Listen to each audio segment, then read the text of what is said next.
Շնորհակալություն նաև իմ կողմից, վարչապետ Փաշինյան, հյուրընկալելու համար մեր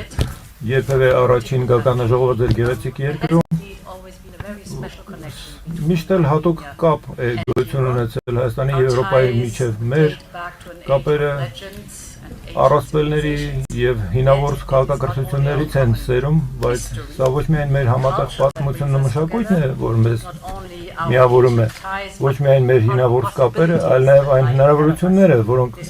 ևս մեր առջևում են, դրանք էլ են մեզ միավորում։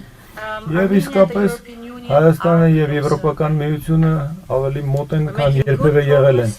Մենք լավ առաջընթաց ենք առասարակում դեպի վիզաների զերծ ճամփորդությունների Եվրոպայի Հայաստանի միջև ներդրումային հոսքեր ապավելու համար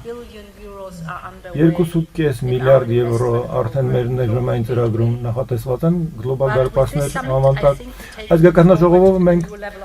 նոր մակարդակի ենք ոտնակոխում մասնավորապես մեր համագործակցության մեջ նոր փոխկապակցության գործընկերության համատեքստում։ Հայաստանը իսկապես, ինչպես դուք ասեցիք, ամենակարճ երթուղին ապահովում դեպի Կենտրոնական Ասիա և Կասպյան ծով Եվրոպայի հետ։ Նախկինում պատերազմի և աշխարհաքաղաքական նկատառումների բերումով այդ երթուղին փակ էր։ Այժմ դուք դա փոխում եք շնորհիվ ձեր խիզախ ընտրության, հանուն խաղաղության և ավելի մեծ ինտեգրման եվրոպական ցանցերի մեջ։ Դրա միջոցով Հայաստանը կարող է դառնալ տարածաշրջանային կենտրոն նոր առևտրային ուղիների, մանավանդ կրիտիկական հումքի տեսակից։ Եվրոպան պատրաստ է օժանդակել և ֆիզիկական ենթակառուցվածքով, որտեղ այդ ապրանքները և հումքը պետք է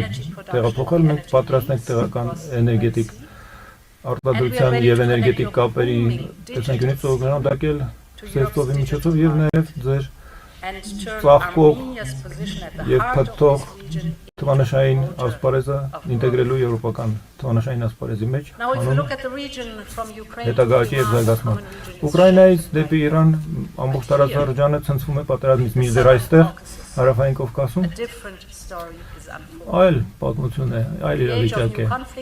Նոր կոնֆլիկտների դարաշրջանում դուք դարմանում եք հին վերքերը և մենք ուզում ենք ձեզ օժանդակել ի ցույց դնելով այն, որ խաղաղությունը հանգեցնում է բարեկեցության և որ փոխկապակցությունը նույն դերը կարող է կատարել այստեղ, ինչ որ ձեր տարածաշրջանում ինչպես 80 տարի առաջ պողպատի և ածուխի միությունը կատարեց Եվրոպական միության հիմք ծառայելով, դա առևտրային կապերի հաստատման միջոցով էր, որը բերեց նախկին թշնամիների բարեկամանալուն և խաղաղության հաստատմանը տարածաշրջանում հանգեցնելով և այն ժամանակ ձեզ քաջակնի է այդ պատմությունը։ Շնորհակալություն ձեր սքանչելի հյուրընկալության համար։